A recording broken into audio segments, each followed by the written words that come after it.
Olá, meu nome é Camilo e esse é mais um vídeo da série de videoaulas sobre a plataforma Embrapa.io. No vídeo de hoje, abordaremos o uso de agentes de inteligência artificial como assistentes de programação. Recentemente foi disponibilizado no catálogo de boilerplates do Embrapa.io um novo boilerplate que possibilita o uso de agentes de IA. Basicamente, o que esse boilerplate faz é possibilitar a criação de qualquer aplicação, né, utilizando qualquer linguagem de programação ou framework por meio desses agentes. O Embrapa.io ele possui um catálogo de boilerplates limitado. Então, esse boilerplate especificamente, que é um boilerplate chamado Vibe Coding, que é o nome popular que a gente dá para a geração de código, né, utilizando esses assistentes de IA, ele é particularmente útil para aquele usuário da plataforma que não encontrar na listagem, né, de boilerplates aquela pilha tecnológica, ou seja, aquela linguagem de programação, framework, banco de dados e tudo mais, com a qual, né, ele está mais familiarizado.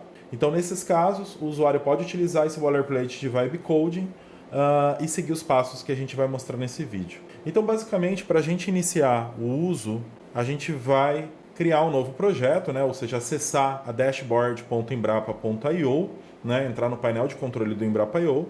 Aí a gente pode iniciar um novo projeto, né? Por aqui.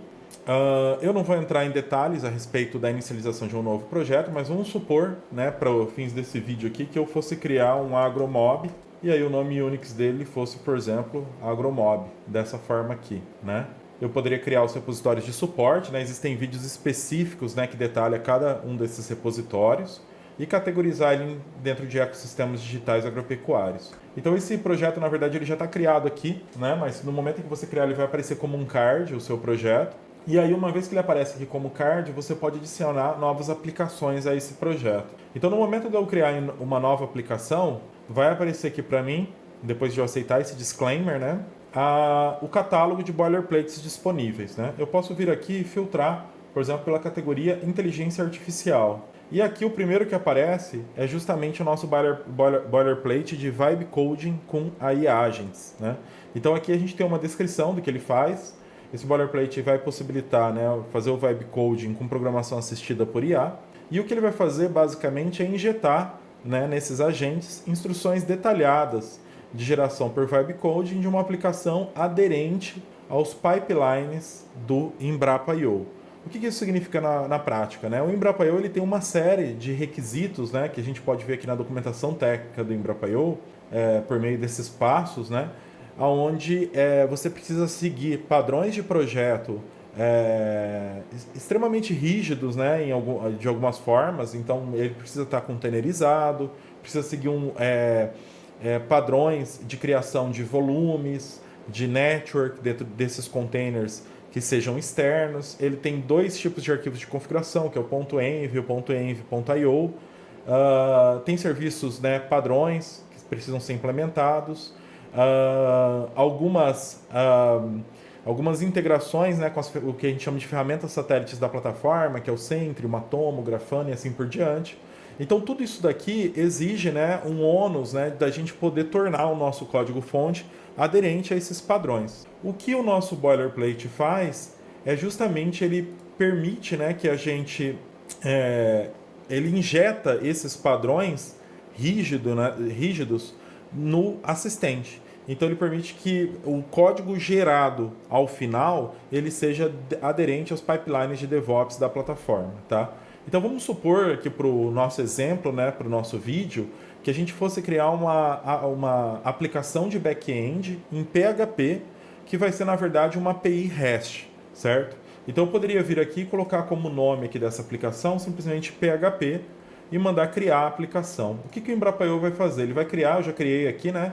Mas ele vai criar uma nova aplicação com um repositório específico no GitLab da plataforma, né? Que vai ser um fork desse boilerplate. Então vamos dar uma olhada nesse repositório. Ele está criado aqui, né, dentro do projeto Agromob, e o que a gente pode vislumbrar aqui é justamente aquele código base criado, né, a partir de um boilerplate.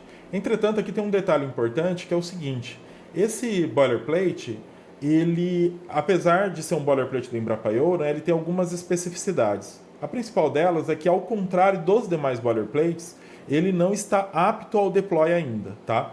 O que acontece? Todos os boilerplates do Embrapa.io, eles têm uma diretriz que eles seguem, que é o seguinte: quando eu faço, né, eu crio a aplicação dentro do meu projeto, imediatamente eu posso configurar a build dela e acionar os mecanismos de deploy para poder fazer a instanciação desse boilerplate, dessa aplicação, em um dos clusters do catálogo do Embrapa.io, ou seja, colocar ela na nuvem, né? Então, todo boilerplate ele permite isso. Esse aqui é uma exceção, tá? Vocês vão ver que faltam arquivos aqui fundamentais para permitir esse deploy. Não tem, por exemplo, o Docker Compose.yaml, né? Que é o arquivo que define aí a nossa stack de containers.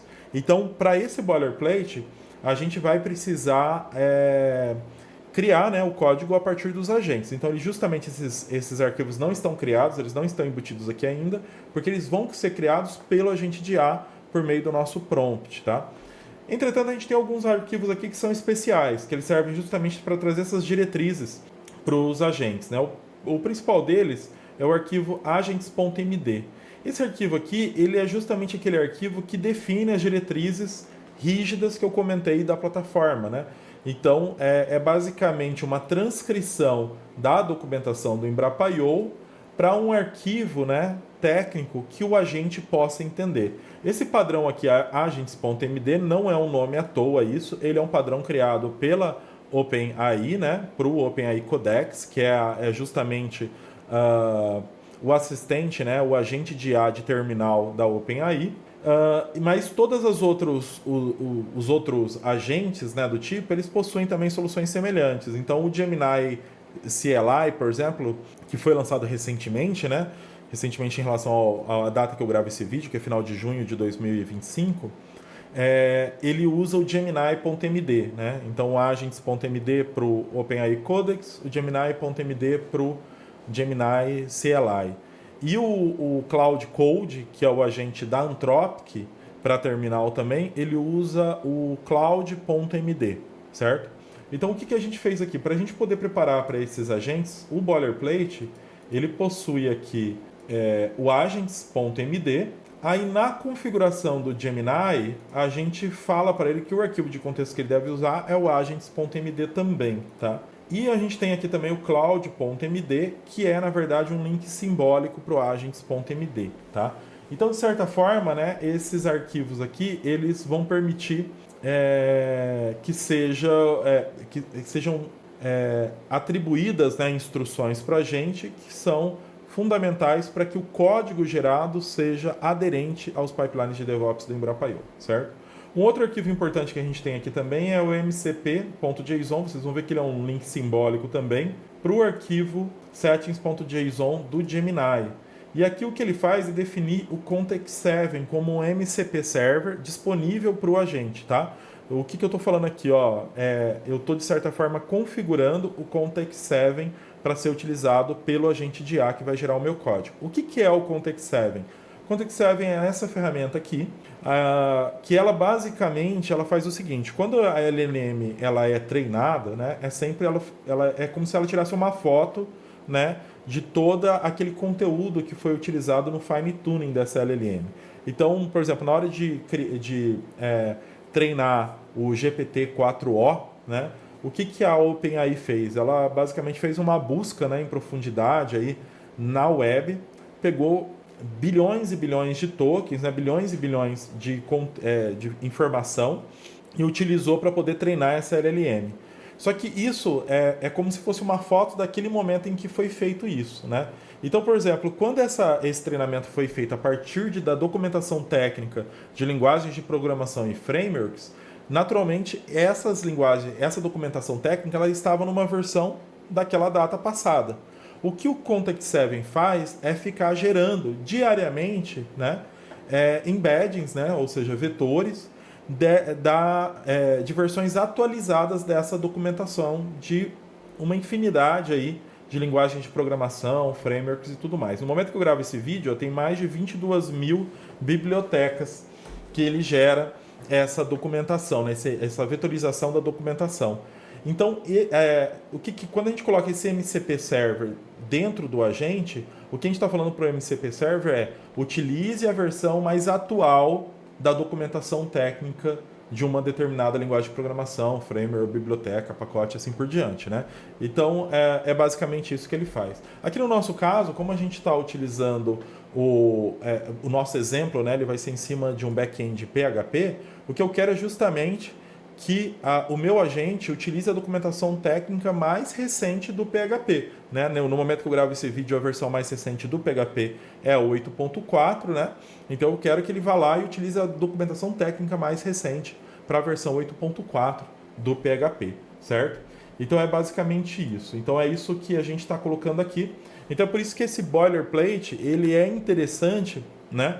Porque ele traz todos esses mecanismos que se você fosse criar dentro do Embrapa.io um repositório vazio e fizesse tudo por conta no seu próprio prompt, você teria que colocar muitas instruções.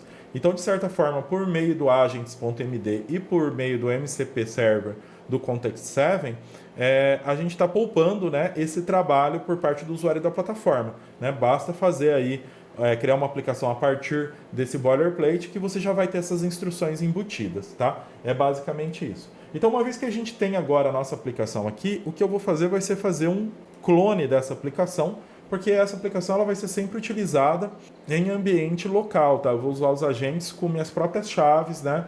Então, aí vai depender da sua preferência por um agente. Se você usa, por exemplo, o Cloud Code e está pagando por ele, né?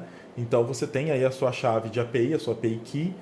Se você está utilizando o OpenAI Codex, a mesma coisa, ou o Microsoft Copilot, né, que fica dentro do VS Code, ou o Cursor tem os próprios planos dele também. Então, o Windsurf, todas essas ferramentas, elas têm os planos deles pagos, tá? No momento que eu gravo esse vídeo, especificamente o Gemini CLI, ele está sendo ofertado de graça com o melhor modelo da Google para geração de código, que é o Gemini 2.5 Pro. Né? Então, se você estiver assistindo esse vídeo e ainda tiver de graça esse modelo, às vezes compensa utilizar ele até para poder fazer aí um projeto exploratório, ver como que funciona e tudo mais. Tá? Então, vamos começar fazendo o clone do projeto. O que eu vou fazer aqui, pessoal, é o seguinte: eu vou criar dentro do meu diretório de projetos uma pasta, né, agromob, que é a minha pasta de projeto. Eu vou entrar aqui e agora eu vou fazer o git clone. Só que eu vou fazer o seguinte: como eu quero testar mais de um agente, eu vou fazer, por exemplo, um git clone para o Gemini. Então eu vou chamar aqui de PHP Gemini. Vou fazer um git clone também para o Codex, OpenAI Codex. E como eu tenho aqui o Copilot também no VS Code, o Copilot ele não tem a própria LLM dele, tá? Então o Copilot foi criado pela Microsoft, mas ele usa a LLM do ChatGPT. Ele tem a versão 3.5, se eu não me engano, e a 4o. Aliás, minta, ele tem o GPT 4.1 e o GPT 4o. E tem também o modelo Sonnet da Anthropic, né? Então, a gente vai utilizar por meio de um desses dois modelos. No caso, eu quero usar o Cloud, né? Que é o da Anthropic. Então, eu vou pegar e vou fazer o seguinte: assim como eu fiz uma pasta aqui, PHP Gemini e PHP Codex, para utilizar com o Copilot, eu vou criar aqui um Cloud, que é justamente para usar o modelo da Anthropic, tá? Então, beleza, eu fiquei aqui com os meus 3 modelos, né? Aí vou entrar aqui primeiro no PHP Gemini, certo? Eu tenho aqui os meus arquivos, né? E eu vou começar agora a instruir, né, esses agentes. Mas antes de eu fazer a instrução, eu preciso criar o meu prompt, certo? Então aqui, se a gente voltar aqui para o nosso projeto, vocês vão ver que no README a gente tem justamente um exemplo aqui de prompt, né, de uma aplicação PHP Backend que implementa aí uma API REST, certo? Essa aplicação back-end, como que ela está definida aqui? Ela fala assim, ó, começa, né, falando sobre o agents.md na raiz do diretório para seguir ele em relação à arquitetura, estilo e padrão, né? E aí manda criar então um API REST back-end em PHP 8.4 que utiliza o PHP Composer. Para quem não está familiarizado com o PHP Composer é o gerenciador de pacotes do PHP, tá? E o padrão PSR. O padrão PSR é um padrão, né, de boas práticas do PHP para garantir interoperabilidade entre aplicações, entre projetos e assim por diante. Aí utilize o MCP Server Context 7 para garantir a consulta à versão mais recente da documentação técnica do PHP. Dependência de demais artefatos de software. Use o Postgres 17 ou superior. Containerize a aplicação usando Docker e usando o Alpine Linux. O Alpine é uma distribuição muito pequenininha do Linux, ideal para containers. Ela tem cerca de 54 MB só. Para a aplicação, né, para a aplicação principal, utilize o PHP 8.4 Apache. Tá? Isso daqui é uma imagem, eu estou especificando que eu quero que use essa imagem. Essa imagem não é Alpine, ela é Debian, mas eu quero que para a aplicação principal ela use essa imagem. E além disso, instale algumas ferramentas de apoio aqui, né? Aqui no caso eu estou pedindo o pgadmin 4, que ele vai permitir que a gente gerencie o banco de dados, e o Mailpit, que é o Mail Catcher, tá? Existem outros, que nem o Mailhog, assim por diante, né?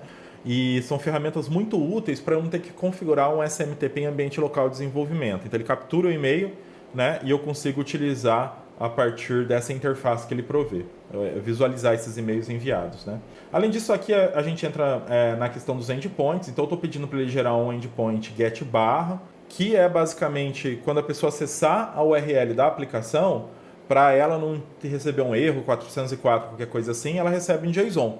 E o que esse JSON tem? Ele vai ter um único atributo que é o version, tá? Então eu mostro a versão, que é a versão de deploy, né? A versão que está rodando lá. Essa é uma prática muito boa, tá? Muito útil, para que eu rapidamente consiga bater o olho lá e ver se eu estou consultando realmente a API naquela versão que eu fiz o deploy, né? Então, quando isso for subir para a nuvem, por exemplo, vai ser muito útil para nós. Eu também quero um get barra status que retorna apenas o HTTP code 200. Isso também é muito útil para automação, health check da aplicação, até para de repente fazer automação, por exemplo, num Zabbix da vida, isso vai ser útil. E aí aqui eu entro em alguns endpoints que são requisitos não funcionais da minha aplicação, né? Então, principalmente para a parte de autenticação. Essa aplicação especificamente, eu estou utilizando um padrão de autenticação baseado em One Time Password, ou OTP. O que é isso? É aquele esquema onde o usuário entra com o e-mail dele e ele recebe um PIN. Então ele não cadastra senha para a aplicação, tá? E ela tem uma vantagem, essa abordagem, que tanto o registro inicial do usuário quanto o login de um usuário que está retornando, eles são exatamente iguais, tá? Então, se o usuário não é registrado ainda, a aplicação registra. E em ambos os casos, né, se ele já é registrado, ela recupera o usuário do banco. E aí vai retornar em ambos os casos um JWT, depois que ele colocar o PIN lá que foi enviado para ele por e-mail. Então eu tenho a garantia de que aquele usuário é o dono do e-mail, né? Então é isso que ele faz aqui no PIN no login. Aí eu tenho um getUser que retorna os dados do usuário e aqui já é um endpoint autenticado pelo JWT, né, pós-login. E eu tenho um postUser para poder alterar o nome do usuário, que não é um campo obrigatório no caso, né? Então aqui está, né, o controle PIN do usuário será feito por tabelas no banco, vai usar JWT para autenticação e garanta segurança e boas práticas, né? Após gerar, faça um código inicial sólido e crie tudo diretamente na raiz do repositório. Isso é importante porque senão, às vezes, a gente tenta criar uma outra pasta. E eu não quero isso, eu quero substituir esse repositório aqui desse boilerplate pelo meu código mesmo final, né? Alterando os arquivos necessários. Importante, use PSR4 para autoload e organize o projeto seguindo uma estrutura escalável para serviços e controller. Então tá aqui as informações, tá? Tudo que ele precisa saber, né? Só que esse prompt, da forma que ele está aqui, ele ainda é muito pequeno, digamos assim, né? Quanto mais informações a gente conseguir prover para os agentes, melhor. Então, o que eu vou usar? Eu vou usar uma estratégia onde eu vou usar uma outra IA, né? Uma IA dessas de chatbot mesmo, na nuvem. Poderia ser, por exemplo, chatbot do OpenAI ou do próprio Gemini, né? Vou lá na Google e uso o chatbot dele lá na interface.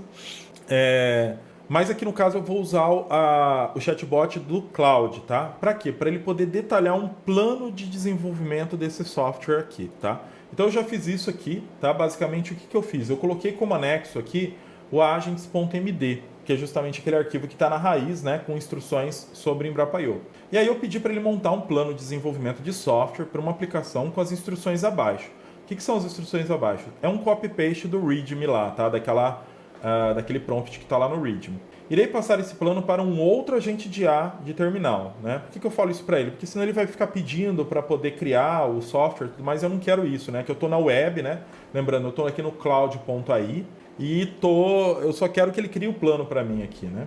O agents.md está em anexo para referência, mas procure não repetir instruções dele no seu plano. Uma coisa que ele vai fazer, se a gente não colocar essa instrução para ele, é justamente que ele vai pegar esse anexo que a gente colocou, né, que é o agents.md, e vai jogar tudo dentro do plano. Eu não quero isso porque eu vou estar gastando, às vezes, tokens à toa, sendo que esse arquivo ele já vai ser embutido no agente de A, né, de terminal, como eu vou mostrar daqui a pouco para vocês, tá? Então ele criou, eu passo aqui para ele, né? O que ele fez? Eu tive alguma interação, então assim, qual que é o detalhe interessante dessa abordagem aqui? É a gente gastar um tempo aqui, tá? Revisando esse plano, tá? Isso é um ponto crítico dessa abordagem. Porque aqui, ó, vocês podem ver que ele vai me dar um plano detalhado de tudo que vai ser criado. Então, qual vai ser a estrutura de pastas, né? Como que vai ser os arquivos que ele vai criar, que ele vai manter, por exemplo, né, dentro da raiz do projeto e tudo mais, né? Então, você pode ver, ó, que ele tem umas especificações que vieram direto lá do nosso agents.md. Então, por exemplo, eu não quero que ele nunca altere o .env.io.example, porque ele é um arquivo crítico, né? Ele tem lá as variáveis e eles já estão definidas. E eu vou editar, né, colocar informações adicionais, como o centre.dsn, esse tipo de coisa nesse arquivo. Então, eu não quero que ele altere, tá? O readme também, eu quero que ele mantenha aquelas instruções iniciais do readme e só coloque instruções novas ao final. Então, esse tipo de coisa, né, ele tá lá já no agents, e eu vou só revisar aqui, tá? Então aqui ele tem, por exemplo, quais dependências do PHP ele está sugerindo, né? Então, por exemplo, o monolog é para log, o UID para geração de UID e assim por diante, não vou entrar em detalhes. Aqui tem os endpoints que ele vai criar, então, de novo, o get barra, que vai vir com version, né? O IO version. O get status, que retorna apenas o code 200. O PIN, que passa lá um e-mail. Vocês podem ver que ele criou tudo isso aqui, tá, gente? Então ele pegou, na verdade, aquelas instruções iniciais que a gente colocou e ele desmembrou elas, ele detalhou elas, né? Por isso que é importante esse passo aqui, né? A resposta aqui com o JWT token. Aí o get user, né? Trazendo aqui o nome do usuário e tudo mais. E o post user, que permite eu alterar o nome do usuário, né? Então tá tudo aqui. Ele traz uma estrutura de banco de dados também. Vocês podem ver aqui para o Postgres, né? Então um ponto importante, ó, o name aqui está como não obrigatório, e é para ser não obrigatório mesmo, tá? Ele pode ser null, né? Ele não está not null, digamos assim, né? O PIN, ele tem então experience, ele tem aqui, tá ótimo. A containerização, né? Que serviços que ele vai prover. Então aqui a gente pode ver a integração com o Embrapa.io, né? Por meio do Agents, que ele propôs aqui os serviços, né, de longa duração, que é o app, o DB, o pgadmin, o mailpitch, e aí os serviços do tipo CLI, que é o backup, o restore, o sanitize. Como que ficaria aqui o nosso arquivo de ambiente, né, o .env.example. E vocês podem ver, ó, as variáveis de .env.io, que são aquelas variáveis lá que o Embrapa.io injeta, elas já estão definidas e não devem ser duplicadas. Importante isso, tá? Implementação de segurança, então ele coloca aqui, ó, a configuração de cores, JWT. A implementação do Sentry, né, também veio lá do nosso arquivo de diretrizes do agents.md, do Matomo, né, o tracking. Ele tem duas custom dimensions no Matomo, que é o stage e o version, elas têm que estar contempladas, ele colocou aqui também. A parte de backup, restore, sanitize. Qualidade de testes, né, então a questão do PSR, que eu falei que são os padrões de boas práticas do PHP, estão aqui citados. Ele coloca também ferramentas de qualidade, que aqui no caso ele está colocando testes unitários, vou deixar ele criar assim, não tem problema. E depois a gente ajusta os testes, né? É sempre importante que testes não fiquem na mão dos agentes de IA, tá? Teste é uma coisa muito importante, então é sempre importante revisar isso aqui depois, ou você apagar e criar seus próprios testes e tudo mais. Aí aqui tem os passos, né, após a implementação, que é o setup inicial, os testes e a documentação, tá? Então tá tudo aqui. Ele fala que o env.io não deve ser alterado, é importante isso e algumas considerações. Beleza, tá ótimo isso daqui. Né? Vocês podem ver que ele não criou assim da primeira vez, tá? Eu fui interagindo com ele. Então, por exemplo, a primeira vez que ele criou o arquivo diretamente aqui no chatbot. Só que isso aqui não permitiria eu copiar esse arquivo em Markdown. Eu quero que quando eu copiar aqui, ele venha com esses negritos, tudo isso em Markdown. Então o primeiro pedido que eu fiz para ele foi que, deixa eu ver onde que está aqui embaixo de tudo, né? Eu pedi aqui, ó. Eu falei, não é você quem vai gerar o código, então remova o último parágrafo, ele tinha colocado aqui a confirmação necessária para gerar, e coloque a resposta em um canvas, né? O nome disso aqui é um canvas, né? Do lado, para que eu possa copiar em Markdown. Ele fez isso, tá? Colocou aqui do lado. Aí eu pedi para ele, ó, insira uma instrução ultra importante, né? E aí ele colocou a instrução, e no final ele colocou a instrução crítica lá, que é essa primeira instrução aqui para usar o agents, tá? E aí depois ele não tinha colocado o .env.io, né? Por algum motivo aqui na estrutura. Então eu lembrei ele aqui que ele tem que colocar, e aí ele colocou, tá? E aí eu me dei por satisfeito, então acho que tá ok isso daqui, beleza? Então eu vou copiar ele aqui. E agora eu vou fazer o seguinte, pessoal, eu vou voltar aqui para o meu terminal e eu estou aqui no PHP Gemini, né? Então eu já instalei o Gemini CLI aqui, Gemini CLI, né? Ele acabou de ser lançado, tá? Faz mais ou menos 5 dias que o Gemini CLI foi lançado, ele não existia. Então ele está na versão 0.1.7, tá? O Gemini CLI, ele está aqui, ó. Né? Então eu não vou entrar aqui no mérito de como que instala ele, mas basicamente é tanto ele quanto o OpenAI Codex, quanto o Cloud Code, todos eles vão ser via NPM, então a gente instala ele como um pacote global, tá? Então a gente pode ver que ele está aqui. Aqui no outro projeto, ó, vou entrar aqui no Agromob de novo e no Codex, né? Aqui a gente vai usar o OpenAI Codex. O Codex, por sua vez, ele está na versão 0.1. Isso tudo aqui, né? Deve ser uma versão de 17 de maio de 2025, alguma coisa assim, tá? Os dois estão na última versão, na data em que eu gravo esse vídeo, tá? Então a gente pode ver que eles ainda são, eles estão agentes em maturidade, eles estão amadurecendo, né? O Gemini, nesse momento, ele tem um ponto muito importante. Como ele acabou de ser lançado pela Google, a Google fez uma promoção especial para ele, e o principal modelo da Google, que é o Gemini 2.5 Pro, ele está de graça, né? Então a gente pode utilizar ele com a nossa conta do Gmail, normal, conta pessoal, tá? E qual que é a vantagem disso, né? Como ele é o principal modelo da Google, ele seria similar a utilizar, por exemplo, modelos avançados do Cloud, né? A Cloud ela tem dois modelos, né? Que é o Sonnet, que é esse modelo que eu estou usando de graça aqui, e ela tem um modelo Opus 4, né? Que é o modelo profissional dela, tá? O modelo Opus você tem que pagar por ele, e é caro, tá? É cerca de $100 para poder usar ele com o Cloud Code, certo? E além disso, ele tem limitações de requisições e tudo mais. Como o Gemini está de graça e oferecendo o modelo 2.5 Pro, que seria um modelo similar ao Opus, né? O modelo mais avançado da Cloud Code, né? É muito interessante isso. E o Google também fez uma outra coisa muito legal, que é o seguinte, nesse momento, né, pode ser que no momento que você esteja gravando esse vídeo não esteja mais valendo isso, mas nesse momento a gente tem direito a 1000 requisições diárias ao 2.5 Pro, né, ao Gemini CLI, e até 60 requisições por hora. Então veja que é um modelo baseado em requisições e não em número de tokens. E isso é muito importante, porque a gente pode colocar esses prompts gigantescos, ou seja, contextualizar bastante o nosso agente, né? E sem estar ali prejudicando a nossa contagem de tokens, digamos assim, né? Então, outro ponto, então assim, eu vou inicializar aqui o Gemini na raiz, né, do meu projeto, lembrando que esse projeto aqui é o PHP-Gemini, que nada mais é do que um clone lá do nosso PHP, né?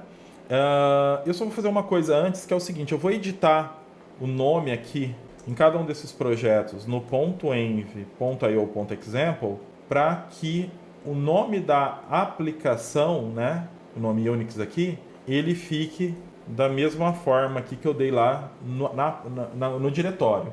Por que eu estou fazendo isso? Porque ele vai criar, ele vai utilizar esses nomes para poder criar, por exemplo, a network, o volume dentro do Docker. E aí vai dar conflito, né, entre esses agentes. Então por isso que eu vou mudar aqui o IO app, tá? Vou fazer isso nos 3 e já retorno. Bom, pessoal, então eu alterei aqui, tá? Eu coloquei para cada um, né, uma especificação aqui no nome, tanto no Composite Project Name, né, para eles ficarem únicos, como no IO app, né, para também ficar único. E eu aproveitei aqui também para alterar o CentriDSN.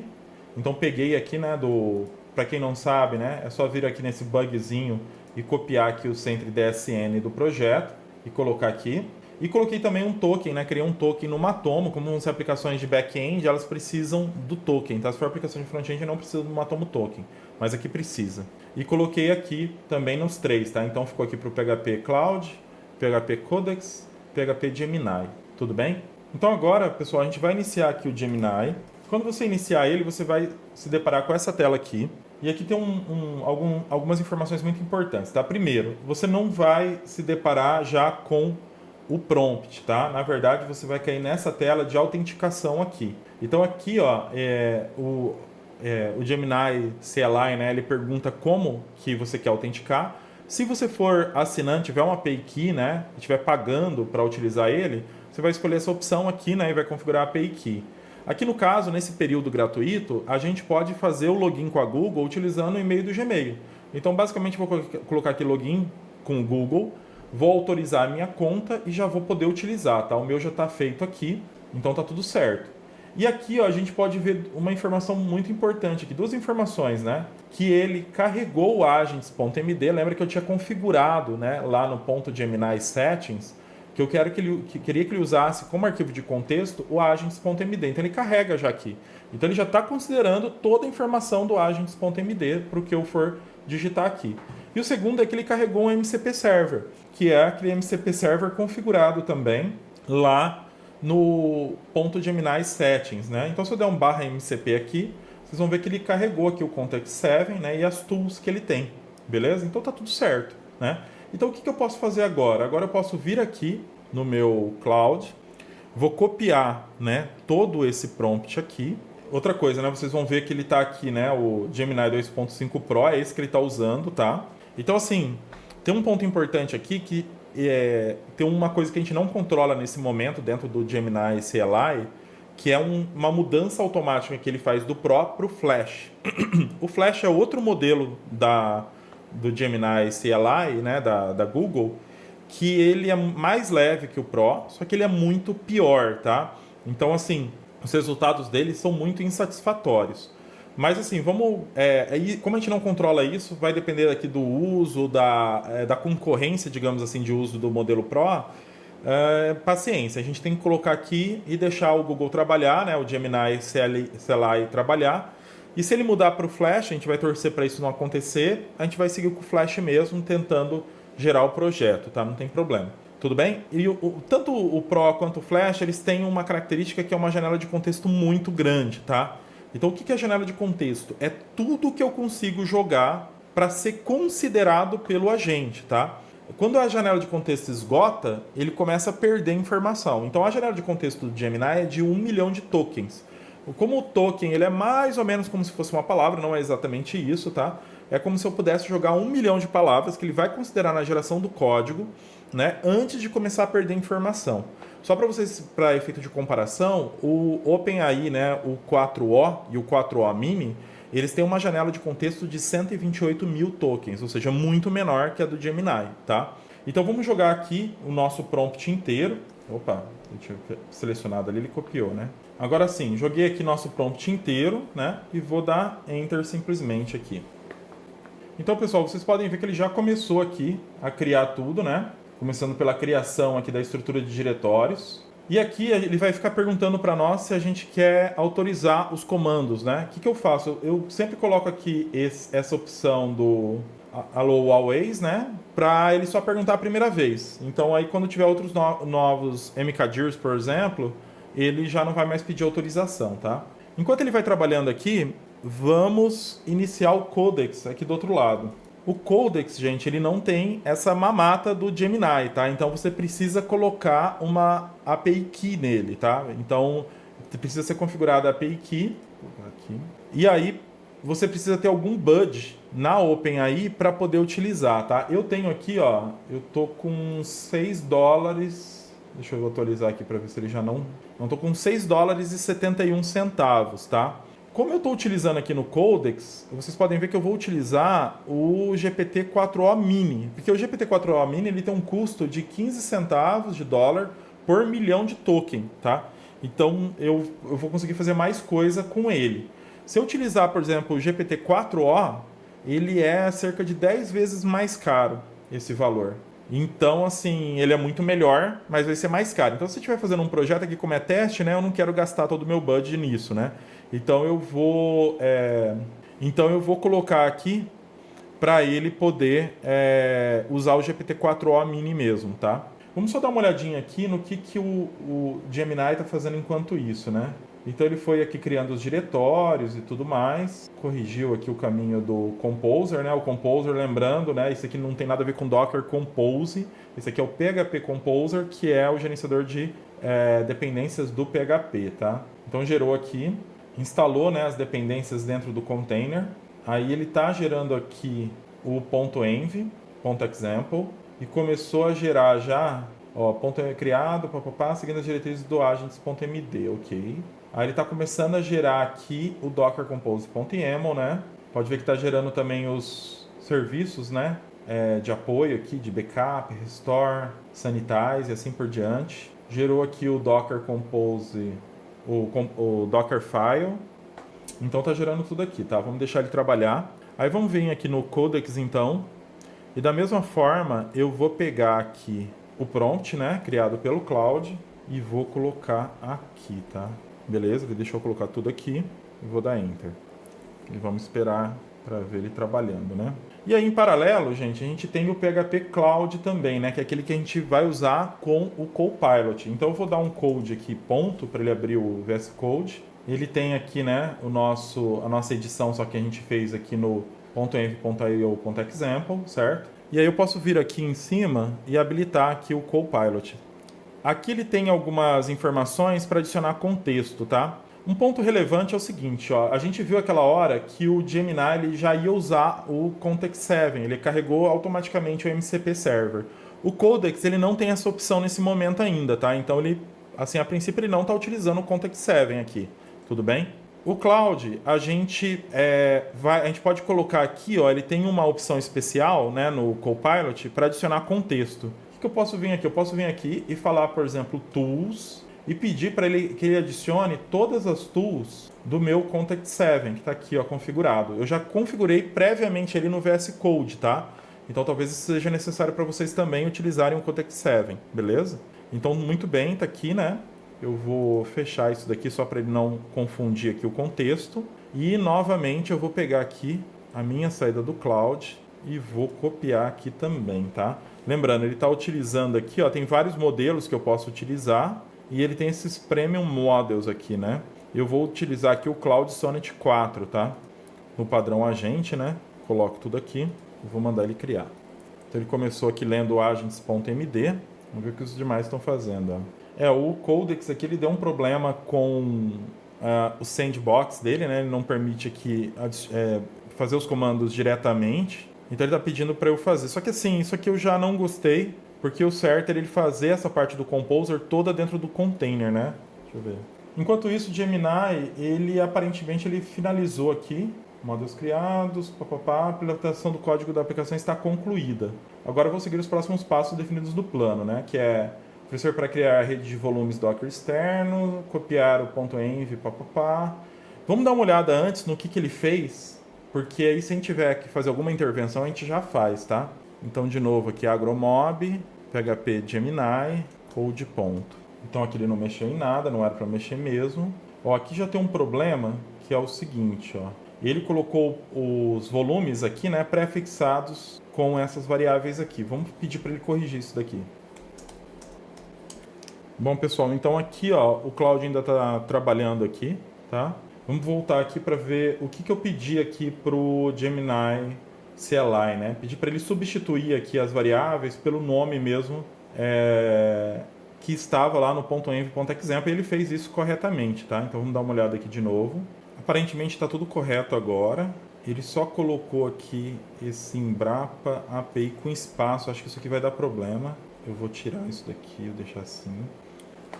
Bom, pessoal, estou olhando aqui tudo que ele fez. Ele tinha colocado um volume do tipo bind aqui, que não pode, né? Então, eu pedi para ele remover. Aqui eu estou falando do Gemini, tá? Então, vocês podem ver que aqui, ó, eu estou revisando, né, tudo que ele fez. E ele tinha colocado aqui um volume mapeando, né, o código para dentro do container. Mas eu não quero que ele faça isso, tá? Aqui no caso eu estou exclusivamente utilizando o agente. Então eu quero que ele faça tudo, eu não vou mexer, atualizar o código nesse momento, né? Então aqui eu pedi para ele remover, ele foi lá e removeu e tal. Então o que eu falei para ele? Ó, não utilize volumes do tipo bind no Docker Compose.yaml, né? E beleza, ele aparentemente está apto. Eu estou dando uma olhada aqui no código. E aqui, ó, vocês vão ver que as especificações, né, do Embrapa.io, elas estão todas aqui. Então as portas foram todas mapeadas. A gente tem o networks aqui, stack, né? Que é aquele networks referenciando uma network externa, que é essencial para o Embrapa.io. Os serviços, né, de longo prazo, eles estão todos com unless stopped. Tem um controle de dependências com health check, né? Apesar dele não ter colocado um health check aqui no app, né? Eu até vou pedir para ele fazer isso. Mas aqui tem do DB, tem do pgadmin, o MailPit está aqui instalado. Ele expôs aqui a SMTP port. Isso aqui era desnecessário, eu posso pedir para ele tirar também, né? Pode ficar só a interna aí do MailPit. E ele colocou os serviços aqui, tá? Que são serviços de apoio. O Network Sanitize, a nossa network externa está aqui no padrão Embrapa.io. Os nossos volumes, eles estão aqui também, aparentemente todos no padrão Embrapa.io. Pode ver que o backup, né? Ele normalmente a gente não define ele por variável de ambiente, que a gente usa o padrão Embrapa.io aqui para poder criar ele. Então assim, aparentemente está tudo ok, tá? Pelo menos essa parte das configurações, né? Eu não estou revisando aqui o código que ele gerou, mas a gente pode ver que ele organizou bem esse código, tá? Então a gente tem um public aqui com index, tem um .htaccess aqui do Apache, né? Eu pedi para ele usar Apache. A gente tem um config. O que eu estou sentindo falta aqui é da inicialização do banco de dados. Ah, tá, ele colocou aqui dentro, ó, tem o migrations e aqui tem a criação dentro do migrations. Então assim, aparentemente tá tudo ok, tá? Então eu vou vir aqui para ele novamente e ele está perguntando: podemos prosseguir com o setup inicial? Ele vai copiar o .env para .env, vai criar a rede os volumes, os volumes externos e iniciar a aplicação, tá? Então, sim. Vamos ver se ele faz tudo certo. Para iniciar a aplicação, por exemplo, ele precisa passar por linha de comando .env.io.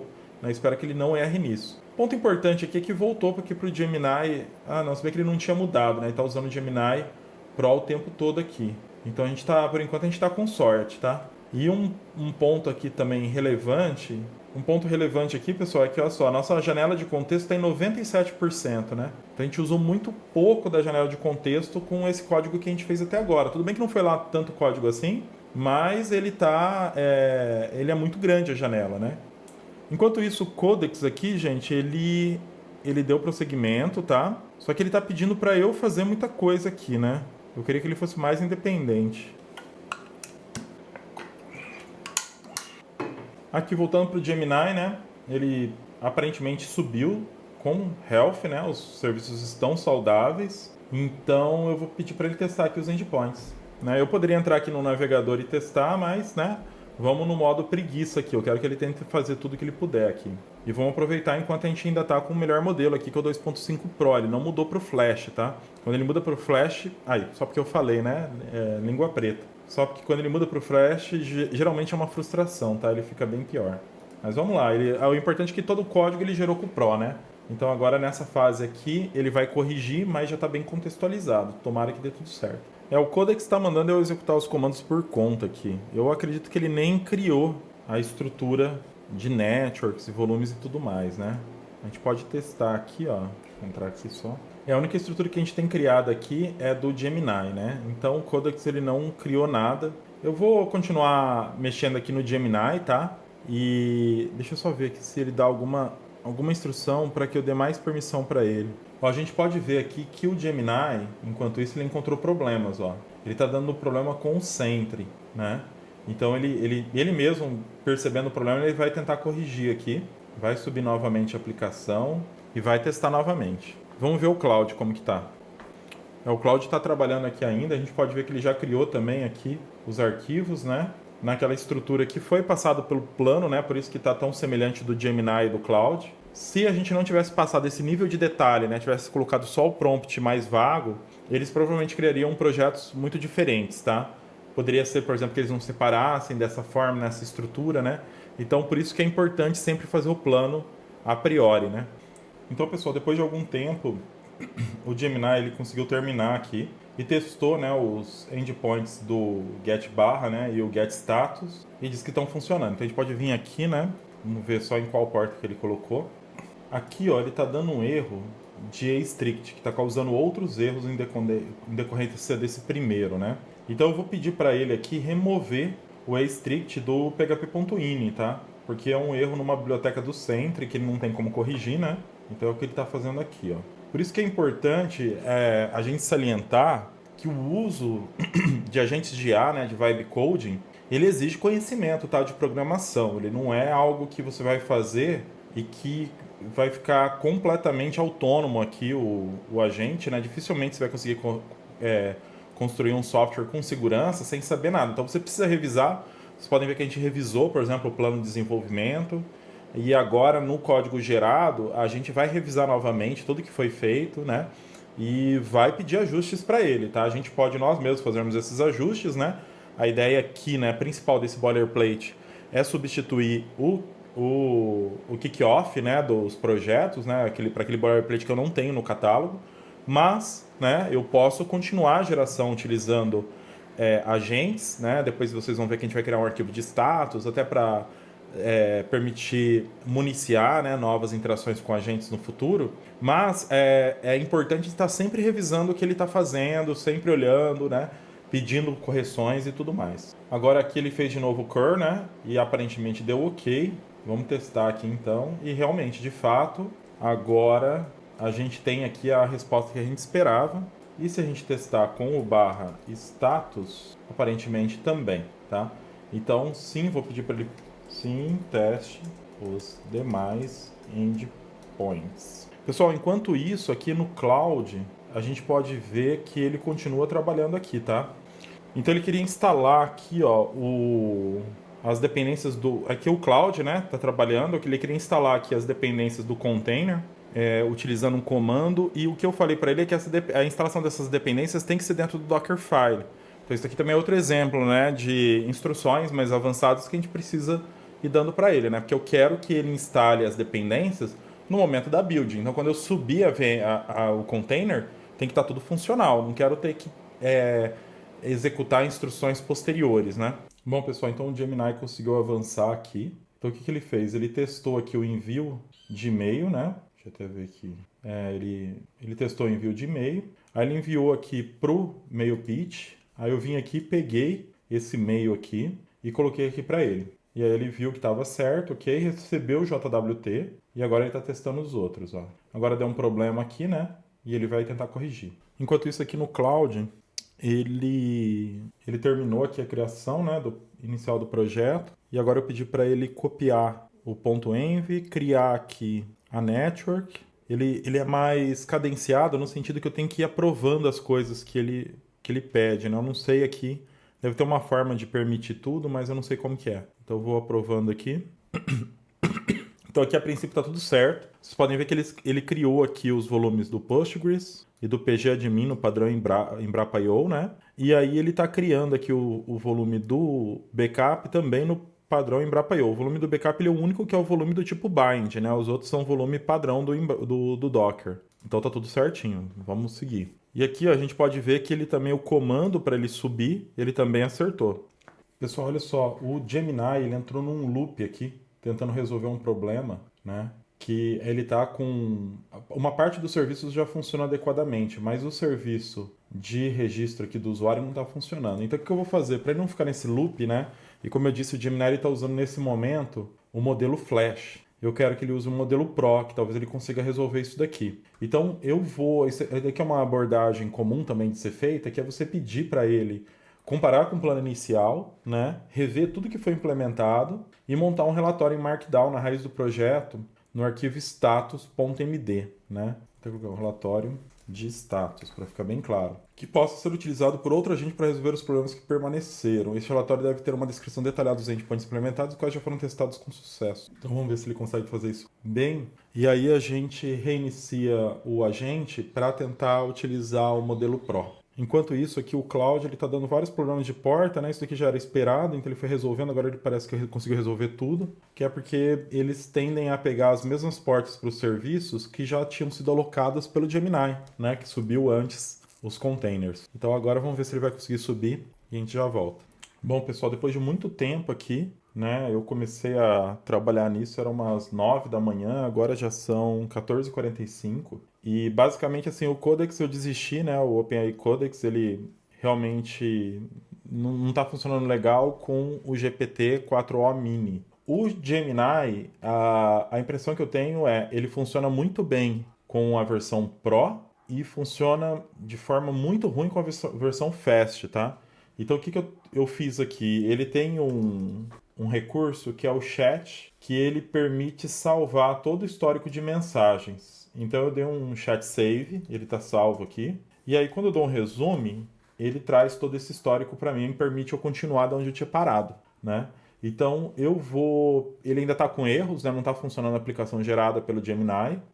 Vocês podem ver que aqui ele está usando o Gemini 2.5 Pro. E eu vou insistir nele aqui para ele usar o Pro, tá? Então eu acho que talvez não dê para terminar hoje isso, porque provavelmente ele está forçando para o Fast por causa dos meus limites que devem ter sido alcançados, alguma coisa assim, ó. Ele já vai de novo aqui, ó. É o Flash, né? Não é o Fast, é o Flash.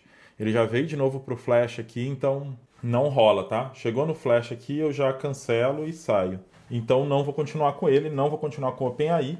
E o que eu tive mais sucesso aqui foi com o Copilot usando o Sonnet, né, da Cloud, tá?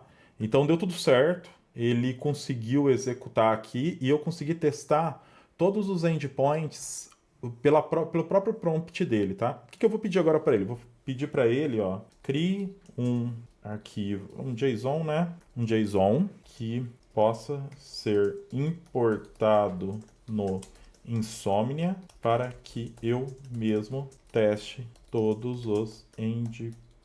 Coloque dentro de um diretório docs na raiz. Pessoal, olha só, eu tô olhando aqui que ele criou o arquivo aqui do Insomnia e tem muito mais rotas do que o nosso plano tinha pedido, né? Eu não sei porque que ele fez isso, mas ele criou muita coisa aqui. Então, assim, isso não é necessariamente um problema, né? É fácil a gente vir aqui comentar nas rotas aquelas que a gente não fez, mesmo porque eu não pedi para ele validar todas as rotas, né? Só aquelas que estavam no plano, que é basicamente as duas rotas de get barra get status, o post pin, o post login e o post user, tá? Vamos criar aqui agora uma collection, vou chamar de vibe coding, deixa eu importar aqui do arquivo. Ele achou 16 requests, ó. Muito mais do que a gente tinha pedido, né? Então tem um monte de coisa aqui, ó. Vamos pegar as duas primeiras aqui. Ele precisa configurar um base URL, né? Então vamos fazer isso. Então tá, gente. Então testei aqui com o base URL configurado, né? Localhost 8081, beleza. Tá retornando a versão. No barra, no status, tá retornando 200, né? Eu tinha pedido para retornar somente o HTTP code. Ele colocou um JSON junto aqui, mas tudo bem, não é problema, né? Agora vamos ver o PIN. O PIN é esse aqui, né? A gente precisa passar um body para ele. Então vamos passar aqui. camilo.carromeu@embrapa.br. Send. PIN enviado com sucesso. Veio aqui, ó. E uma coisa também muito interessante aqui do Sonnet, né, dessa IA da Cloud, da Anthropic, é que a qualidade que ele faz também, por exemplo, o template do e-mail, eu não pedi nada disso para ele, ó. Mas ele detectou, vem aqui, ó, importante esse código expira em 10 minutos, um e-mail todo bonitinho, com a versão, né, que foi enviada, é um e-mail automático, não responda, tudo certinho aqui. Então isso ficou muito legal, tá? Eu não pedi isso daqui, então essa IA realmente ela é um pouco diferenciada. Agora vamos colocar aqui no nosso outro endpoint de login. Login e registro, né? Ele tem que funcionar das duas formas. Login realizado com sucesso e retornou aqui o token, ó. Legal, hein? Aí a gente pode dar uma olhada no pgadmin. Deixa eu só ver aqui primeiro o get user, que é esse daqui, ó. Esse daqui ele já vai ser autenticado. Então, vamos tirar isso daqui e vamos pegar dinamicamente lá da response da outra chamada, né? Que era post login. Tá aqui, beleza. E o get user, ele retorna um monte de coisa aqui, né? Ó, ele retornou 3 tamanhos do gravatar. Eu pedi para colocar o gravatar, mas não cheguei nessa especificação. O name tá vindo null, que é para vir mesmo, né? Então vamos ver aqui, por exemplo, o gravatar large. E veio certinho, pessoal. Tá pegando aqui o minha picture, né? Legal. E agora vamos ver o post user. Então aqui, ó, pessoal, vou passar o name Camilo Carromeu, passando aqui, né, o token lá do login. E beleza, nome atualizado. Então, se a gente voltar aqui no get user, esse nu aqui tem que sumir agora e vir Camilo Carromeu. Beleza, tá certinho. Então tá tudo certo. Esses outros endpoints, como eu disse, eu não pedi para ele criar. A gente poderia testar aqui que são endpoints relativamente úteis aqui, né? Tem até de tratamento de erro. E ele foi bem além até do que eu pedi, né? Então, legal. Então agora vamos pegar essa aplicação e eu vou até comentar esses outros endpoints, só para não ter problema. E aí a gente vai subir ela, fazer o deploy dela no Embrapa.io. Vamos lá. Pessoal, olha só, então a única alteração aqui que eu fiz, né, eu subi aqui novamente a aplicação e tá tudo funcionando. A única alteração que eu fiz aqui foi pro mail pitch, ele subir somente se for desenvolvimento, tá? Não quero que ele suba na nuvem, né, porque lá eu vou usar servidores SMTP convencionais, tá? Aqui também eu vou tirar esse SMTP port aqui, 1025. Ah, não, minto, isso aqui tem que ficar. Deixa ele aqui. Ele não está sendo exposto aqui, o SMTP port, então tá bom. Mas está sendo passado aqui para a aplicação app, então tá tudo ok. Olha só, uma coisa que tem como regra lá no agents.md é que justamente ele não pode alterar essas linhas iniciais aqui. Ele não fez isso, colocou as outras dependências aqui do vendor, colocou até Node Modules aqui que está sobrando, né? Mas tudo bem, deve ser o padrão dele. Então tá tudo certo. O htaccess está aqui, o Docker Compose. Deixar tá desse jeito mesmo, não tem problema. As rotas aqui eu comentei, tá? Aquelas rotas que não me interessam nesse primeiro momento. Mas, como eu disse, né? Aqui ficou fácil para se a gente precisar habilitar algumas dessas rotas, né? Justamente porque elas parecem ser bem úteis aqui. Mas vamos deixar assim. Nosso Docker Compose. Vocês podem ver que tá certinho aqui. A gente pede para ele não colocar volumes do tipo bind, ele não colocou, então ficou o volume externo do banco de dados, o volume externo do pgadmin, né? Falando em pgadmin, a gente pode até dar uma olhada nele aqui, só ver a porta em que ele está rodando, ele está na 5051. Então ele colocou aqui, ó, admin@embrapa.br. E beleza, 7.8 do pgadmin 4. Por que ele instalou uma versão tão antiga? Deixa eu dar uma olhadinha se ele setou a versão aqui no Docker Compose. Não tem por que fazer isso, né? Ah, olha aqui, ele colocou assim, ó. Então vamos tirar isso daqui. Eu não quero que isso seja setado, né? E aqui dá pra gente dar um Docker Compose que é o nome do serviço aqui? pgadmin mesmo. Então ele subiu aqui de novo, né? Eu atualizei aqui. Deixa eu recarregar aqui. Agora sim, 4.9.5. Não tem nenhum server, né? Vamos adicionar aqui. O banco de dados, ele está aqui no DB. E vamos ver aqui qual que são as dbname, ok. User, API user. Nossa, e o password é tudo isso aqui. Tá, então vamos ver aqui DB. Connection, o host vai ser DB. API user. E a senha vai ser aquela grandona. Beleza, conectou aqui. Aí aparece já o API Database aqui. Esquemas, tables. E a gente tem uma tabela de controle do migrations. Legal isso daqui. File name, execute. Muito bom. A gente tem o PIN. A gente pode ir selecionando essas coisas, né? Só para ver como é que tá. Então, beleza. Aqui é a da migrations. Aqui os pins. Se foi usado, se não foi, quando que expira. Legal, hein? E agora os users. Legal. Ele controlou bem aqui. Parece que tá tudo ok. Deixa eu dar uma olhada nas colunas só. Nessa coluna e-mail. Eu não sei se ele colocou esse e-mail aqui como unique. Parece que não, tá? Mas são correções que podem ser feitas depois, né? Então, assim, é um código inicial, como eu disse, é para substituir tipo um kick-off, né, de boilerplate. E agora vamos tentar colocar ele no ar no Embrapa.io, né? Eu aqui, assim, as intervenções foram mínimas aqui, mas ele demorou muito tempo para a gente conseguir acertar isso aqui via comunicando, né, dando instruções para ele, porque eu dei aquelas instruções iniciais.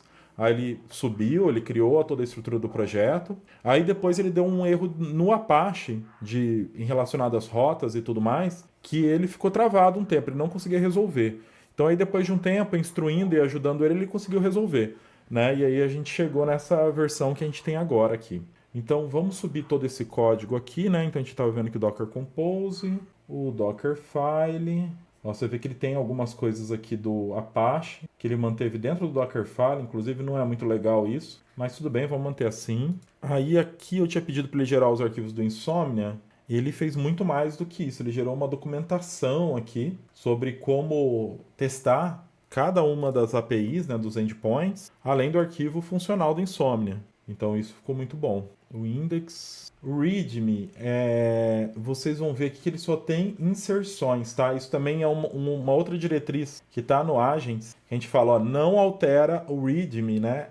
As linhas pré-existentes do README, só adiciona linhas novas. E o Sonnet, novamente, ele respeitou isso, tá? Então ele colocou linhas no final aqui com a documentação, ficou bem legal, certo? Aqui o users ele é Unix, sim, ó. Eu tinha perguntado se seria, né, o e-mail, e ele é. Então beleza, eu queria que fosse mesmo. Então tá legal. Aí aqui são os controllers, não vou entrar arquivo por arquivo aqui, né? Já tá tudo estagiado aqui, vou dar um stage nesse Docker aqui e vou colocar, deixar a IA gerar até a minha mensagem de commit.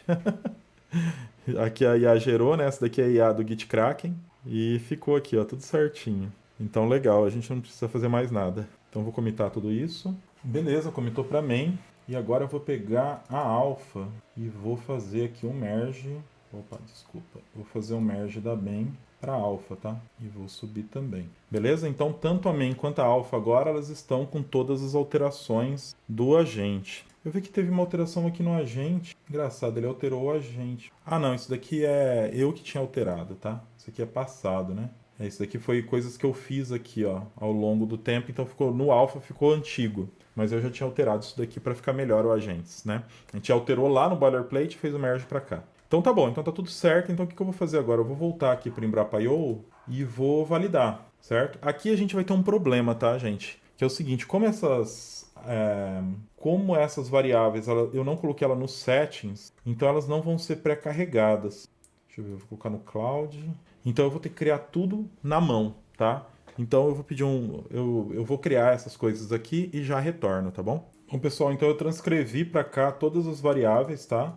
Então tem as variáveis que são injetadas pelo Embrapa.io e as outras variáveis, né, do arquivo, eu vim transcrevendo para cá, tá? Então tá tudo aqui, ó. Os volumes também foram criados aqui, né, o pgadmin e o db. As variáveis já estão certas. E agora falta só a gente configurar a porta, então. Então eu vou colocar aqui agromob. API eu não sei se já tem agromob PHP, certo? E o pgadmin, chamar de phpdb, ok? E vou mandar validar. Então vamos aguardar pela validação agora, ok? Bom, pessoal, deu um problema aqui na validação, né? Um validate warning, justamente porque ele está falando que o app ele depende, né, do serviço Mailpitch e a gente não está subindo esse serviço, né? Eu coloquei um profiles. Então isso daqui, ó, esse daqui é o Gemini. Bem aqui, né, tinha esse serviço, deixa eu dar um Ctrl Z aqui e eu removi, tá? Então não precisa ter essa condição aqui. Deixa eu ver só se ele aparece em mais algum lugar. Não aparece, então o que eu vou fazer? Eu vou simplesmente subir essa correção. Vou dar um merge aqui para o alpha, subir o alpha também. E aqui eu vou só revalidar. E vou aguardar novamente, tá? Então, beleza, pessoal. Então, depois de um tempo, ele testou aqui o validate e colocou como válido, né? Então, o que a gente vai fazer agora? A gente vai vir aqui na nossa tag alpha, na nossa branch alpha, né? E vai criar uma nova tag chamada 0.25.6-alpha.1 para já fazer o deploy. Vamos subir, beleza? Push successful e vamos aguardar novamente, ok? Bom, pessoal, então retornando aqui, né? Depois de algum tempo, né? Eu recebi um e-mail aqui de que o deploy foi um sucesso, então deu certo. Então já está aqui a versão, né, atualizada. Vamos ver se ele já configurou os certificados SSL. Então, ó, o que a gente pode ver aqui? O pgadmin já está no ar, mas aqui o nosso barra... Opa, parece que não funcionou, tá? O status parece que não está funcionando também. Eu dei uma olhada aqui no Grafana e o que ele está dando de mensagem aqui? Ele aparentemente deu certo aqui, o get status, que é o do health check, né? O Database Migrations também, aparentemente deu certo, então não sei exatamente por que não está funcionando. Aqui ele está aparecendo como Health, né, o app, e o DB também. Vamos dar uma olhada aqui, ó, no Insomnia, tá? Então eu já coloquei aqui a URL correta e vamos ver o status se a gente consegue conectar nele. Opa, esse aqui é o user. Mas eu já gostei da resposta que ele deu ali. Ó, aqui tá ok o status. Vamos ver o barra. Eu tô usando certo? Acho que eu não tô usando certo não, gente. Ah, tá. É aqui, ó. Production. Esse que eu quero, tá? Aqui, agora tá certo. Ele deu um erro aqui de provavelmente ligado ao Virtual Proxy, viu? Algum outro problema aqui, ó. Eu vou ter que dar uma olhada o que é isso. Porque se a gente olhar aqui, o pgadmin, ele subiu certinho. Então, por exemplo, eu posso vir aqui. Então, olha só, eu configurei aqui no pgadmin e o agromob, né, que é o nome, está aqui. Então, ele criou certo aqui o banco. As tabelas estão aqui, todas criadas, e está tudo certo. Então, provavelmente, o que a gente está tendo aqui é só um problema de rotas. Não sei por que está dando esse problema, eu vou ter que investigar. Mas uma outra forma de eu testar aqui é por meio das URLs, que a gente chama de URLs permanentes, tá?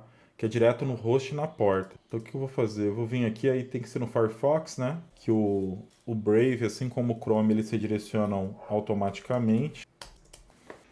Então, pessoal, ó, olha só que interessante, né? Ele não estava funcionando, ele estava dando redirects infinitos, tá? Então eu perguntei primeiro se a aplicação estava compatível com proxy reverso, que é a forma de trabalho, né, do Embrapa.io. E mesmo pelo link permanente, que é HTTP sem SSL, ele também não estava deixando ir. Então, basicamente tinha, né? Aí eu perguntei para a própria IA aqui, em vez de tentar resolver por conta, e falei onde que eu tinha colocado aqui para testar e tal. Ela fez uma série de testes aqui e identificou o problema no htaccess, tá? Então, com uma regra de HTTPS, para que qualquer domínio que não fosse localhost acabava causando redirect infinito.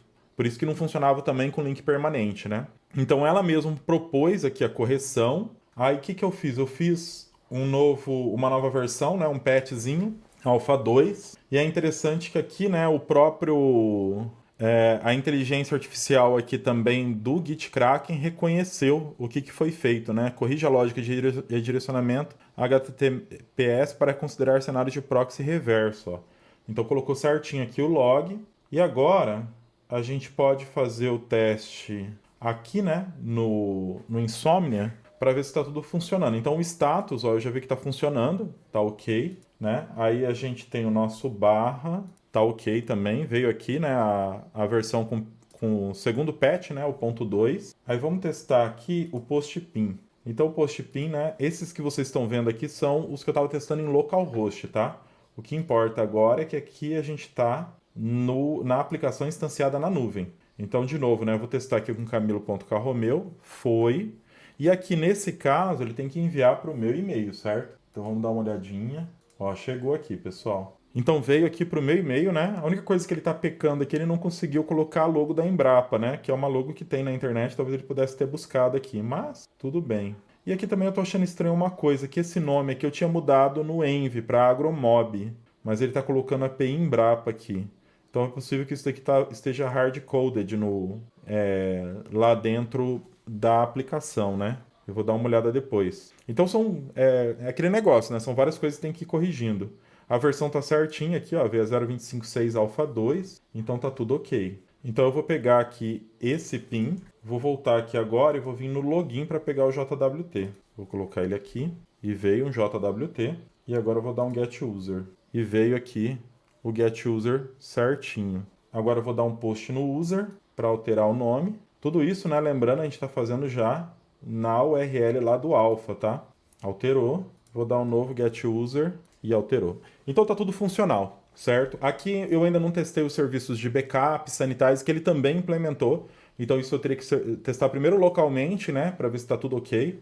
Uma coisa interessante que ele fez aqui, que eu também não pedi para ele... Ah, não, eu tinha confundido aqui. Achei que ele tivesse criado os scripts aqui. Mas eu acho que não foi ele que criou, foi o Gemini. Mas tudo bem. Mas de qualquer forma, aqui tá bem tranquilo, assim, né? Então vocês veem que deu para criar tudo.